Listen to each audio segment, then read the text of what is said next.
போன தடவை மாதிரி தேர்தல் நடந்துச்சுன்னா அது ஜனநாயகத்தை வந்து ஒரு புதைக்குழியிலே புதைத்தார்கள். போன முறை பட்டியல் அடைச்சி வச்சு கிஃப்ட் மேல கிஃப்ட், பணத்துக்கு மேல பணம், கரியிலிருந்து அவங்களுக்கு வீட்டுக்கு தேவையான பொருட்கள் இருந்து அரசியல் கட்சிகள் அங்கே நின்று கொண்டு வாங்கி கொடுப்பதாக நின்று கொண்டிருந்தார். இந்த முறை ஈரோடு கிழக்கு தேர்தல் கான்ஸ்டிடியூஷன் படி அது நடத்தப்பட வேண்டும். இன்னைக்கு டெல்லிக்கு அறிவிச்சிருக்கிறாங்க. அதே நேரத்தில் ஈரோடு கிழக்கு அறிவிச்சிருக்கிறாங்க. நேரம் இருக்கு. பாரதிய ஜனதா கட்சியை பொறுத்தவரை என்டிஏ கூட்டணி இல்லாமல் இருக்கிறோம். ஆனால் எல்லா தலைவர்கள்ட்டையும் பேசி ஒரு முடிவை நாங்கள் அறிவிக்கின்றோம், எப்படி இந்த தேர்தலை நாங்கள் எதிர்கொள்ளப் போகின்றோம் என்று. அதே நேரத்தில் இந்த முறை தமிழகத்தில் சிறப்பு கவனம் கொடுத்து தேர்தல் ஆணையம் ஈரோடு கிழக்கு தேர்தலில் ஒரு கடிவாளம் இட்டு, எப்படி ஒரு குதிரை கடிவாளம் போட்டு கண்ட்ரோலில் வச்சிருப்பாங்களோ அந்த மாதிரி தேர்தல் நடத்தணும். ஏன்னா மக்களுக்கு வந்து ஃபெட்டிக் ஃபேக்டர் வந்துடும். ஈரோடு கிழக்கை பொறுத்தவரை 3வது தேர்தல் எதிர்கொள்றாங்க. 2026 4வது முறை ஓட்டு போட போறாங்க. அதனால் எங்களுடைய நிலைப்பாட்டை விரைவில் நாங்கள் அறிவிக்கின்றோம். 10ஆம் தேதிக்கு மேலதான் கெசட் நோட்டிபிகேஷன் வருது. அதை தாண்டி வேற கேள்விங்க என்ன சொல்ல விரும்புறீங்க சார்? டிஎம்கே தொடர்ந்து ப்ரொடெஸ்ட் இன்னைக்கு காலையில பாத்தீங்கன்னா நிறைய இடங்கள்ல வந்து ப்ரொடெஸ்ட் மத்த கட்சிக்காரங்களுக்கு டினை பண்ணிருக்காங்க. ஆனா இன்னைக்கு பாத்தீங்கன்னா தமிழ்நாடு இருக்கிற எல்லா இடங்கள்லயும் வந்து திமுக முடிச்சுட்டு எனக்கு வர திரும்ப வர ப்ரொடெஸ்ட் நடந்திருக்கு. ஆனா ஆச்சரியமான விஷயம் என்னன்னா, ஒரு உப்புச்சப்பில்லாத காரணத்திற்கு திராவிட முன்னேற்ற கழகம் நாங்க வந்து ஒரு ஆர்ப்பாட்டத்தை அறிவிக்கின்றோம் என்று அறிவித்து அந்த ஆர்ப்பாட்டத்தை இன்னைக்கு பண்ணியிருக்கிறாங்க. உப்புச்சப்பில்லாத ஒரு காரணம். என்ன உப்புச்சப்பில்லாத காரணம் நமக்கு தெரியும். 1970 தமிழ் தாய் வாழ்த்து வந்துச்சு. அதுவும் உண்மையாக இருக்கக்கூடியதிலிருந்து வெட்டி ஒட்டி ஐயா கலைஞர் கருணாநிதி ஐயா அதை கொண்டு வந்தாங்க. அதன் பிறகு 1991 அம்மையார் ஜெயலலிதா அம்மா இருக்கும் பொழுது சட்டப்பேரவையில் தமிழ் தாய் வாழ்த்து ஒலிக்க ஆரம்பிக்கும். 1970 அரசு விழாக்கள் அதை பயன்படுத்தினாங்க. 1991 இந்த மரபு இருக்கு.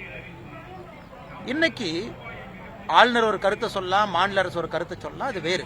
கருத்து பரிமாற்றம் என்பது வேறு. ஏத்துக்கிறதும் ஏத்துக்காடும் ஜனநாயக முறையில் அது நமக்குள்ள இருக்கக்கூடிய பரஸ்பரமான ஒரு விஷயம்.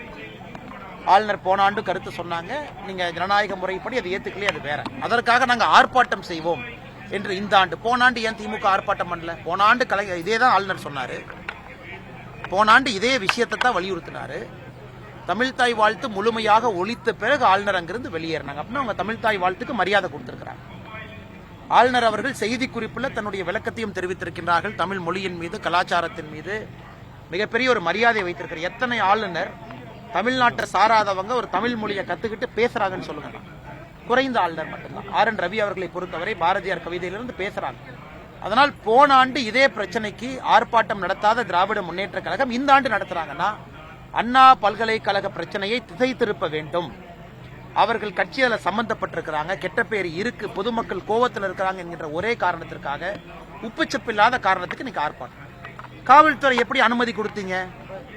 தமிழ்நாட்டில் எந்த அரசியல் கட்சியும் இன்னைக்கு சமுதாய பிரச்சனையாக இருக்கக்கூடிய அண்ணா பல்கலைக்கழகத்தினுடைய அந்த பாலியல் குற்றத்தில் ஈடுபட்ட நபர்களை கண்டித்து வேகமாக நீதி கொடுங்கன்னு ரோட்டுக்கு வந்தா கைது பண்றீங்க. பாரதிய ஜனதா கட்சியினுடைய மகளிர் அணியை கைது பண்ணி ஆட்டுக்கொட்டாய் அடைக்கக்கூடிய ஆட்டுக்கொட்டாய் அதெல்லாம் நீங்க கேவலப்படுத்துகின்றோம் என்று சொல்லி காவல்துறை அவர்களை கேவலப்படுத்திக் கொண்டிருக்கிறது.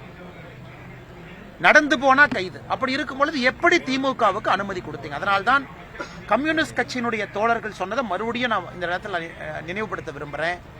தமிழ்நாட்டில் அறிவிக்கப்படாத எமர்ஜென்சி நடந்து கொண்டிருக்கிறது. இது நான் சொல்லி இந்த அரசியல் காரணம். கம்யூனிஸ்ட் கட்சியினுடைய தோழர்கள் சொல்றதை மறுபடியும் நான் இந்த நேரத்தில் வலியுறுத்துறேன். அறிவிக்கப்படாத எமர்ஜென்சி. செகண்ட், ஆளுநரை எதிர்த்து ஆபாசமான போஸ்ட் ஓட்டுறான். தமிழ்நாடு முழுவதும் திமுக காரன் பேர் போட்டே ஓட்டுறான். காவல்துறை என்ன கையை கட்டிக்கொண்டு வாயை பொத்திக் கொண்டு வேடிக்கை பார்த்து கொண்டிருந்தால் இது என்ன இங்க நியாயம் இருக்கா? நீதி இருக்கா? இங்க உண்மையாலுமே ஒரு போலீஸ் போர்ஸ் இருக்கா? சட்டம் எதற்கு இருக்கு?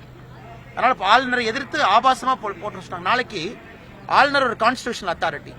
பிஜேபி முதலமைச்சரை எதிர்த்து ஆபாசமா போஸ்ட் ஓட்டினா அப்ப அவங்களுக்கு ஒரு நியாயம், எங்களுக்கு ஒரு நியாயமா? எங்களுக்கு தான் முதலமைச்சரை பிடிக்கல, எங்களுக்கு தான் முதலமைச்சர் மேல இந்த போஸ்ட் ஒட்டலான்னு இருக்கு. ஆனா ஒட்டாம இருக்கும். ஏன்?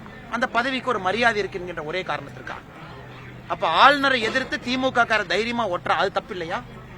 அப்ப அப்புறம் நீங்க தயவு செஞ்சு இல்ல ஒட்டலாம், எல்லாருக்கும் கருத்து வச்சு இருக்குன்னா பிஜேபி காரங்களுக்கு அனுமதி கொடுங்க, நானே எங்கால போய் ஒட்ட சொல்றேன் முதலமைச்சர் எதிர்த்து. அதனால இதை வன்மையா கண்டிக்கிறோம். எல்லோருக்கும் என்ன ஒரு நியாயம் இருந்தா, சட்டம் இருந்தா, அது நடுநிலைமையாக இருக்கணும், எல்லாருக்கும் இருக்கணும். அதனால இன்னைக்கு திமுகவினுடைய போராட்டம் தேவையில்லாத உப்புச்சப்பில்லாத ஒரு போராட்டம். உதாரணத்துக்கு மதுரை, அங்க இருக்கக்கூடிய விவசாய பெருமக்கள் எல்லாம் அங்க இருக்கக்கூடிய ஹெட் போஸ்ட் ஆபீஸை நோக்கி போறாங்க. மத்திய அரசு அவர்களுடைய தரப்பை தெளிவா சொல்லிட்டாங்க. இங்கே டங்ஸ்டன் சுரங்கம் நாங்கள் அமைக்க போறதில்லை, மாநில அரசுக்கு வலியுறுத்தி இருக்கிறாங்க, நீங்க எந்த விதமான நடவடிக்கை எடுக்காதீங்க. ஏன் முதலமைச்சருக்கு மதுரை போய் அங்க இருக்கக்கூடிய விவசாய பெருமக்கள் எல்லாம் ஒன்னா உட்கார வச்சு இங்க டங்ஸ்டன் சுரங்கம் வராதுன்னு சொல்றதுக்கு என்ன பிரச்சனை அவருக்கு? மத்திய அரசு தெளிவுபடுத்திய பிறகு இவங்க என்ன அன்கோ போட்டுக்கிட்டாங்களா தனியார் கம்பெனியோட? நான் தெரியாம கேட்கிறேன். இங்க ஆளுகின்ற திராவிட முன்னேற்ற கழகத்தினுடைய அரசு யாரு டெண்டர் எடுத்தாங்களோ அவங்க அன்கோ போட்டிருக்காங்களா?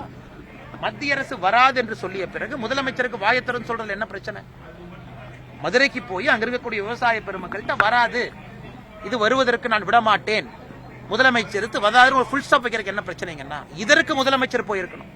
அதை விட்டு விட்டு உப்புச்சப்பில்லாத ஒரு காரணத்திற்கு ஆளுநரை எதிர்த்து நான் போராட்டம் பண்றேன், நீங்க கனிமொழி அவர்களோ முக்கியமான தலைவர்களோ இங்க பண்றாங்களா? அவங்கள மதுரைக்கு போய் மதுரையில விவசாய பெருமக்கள்கிட்ட சொல்லுவோம், டிராக்டர்ல வண்டியிலேயே அவங்க கால் கடுக்கு நடந்து வர்றாங்க. அதனால் பாரதிய ஜனதா கட்சி சார்பாக மதுரையில் இருக்கக்கூடிய போராட்டம் செய்யக்கூடிய விவசாய பெருமக்களுக்கு நான் சொல்வது, வராதுங்க ஐயா, வராதுங்கம்மா, அங்க வராது, வர்றதுக்கு நாங்க விடவும் மாட்டோம், அப்படி எடுத்துக்க. இதை அமைச்சர் கிஷன் ரெட்டி அவர்கள் மிக தெளிவா சொல்லி இருக்கிறாங்க. வருவதற்கு வாய்ப்பு இல்லை. சரியா, உங்களுக்கு என்ன சமாதானம்? நீங்க சமாதானம் அடையலையா? ஒருவேளை வந்துச்சுன்னா சரி, வந்துச்சுன்னா நானே வந்து உங்கள்கிட்ட போராட்டத்தில் உட்கார்றேன், இதை விட என்ன சொல்றது?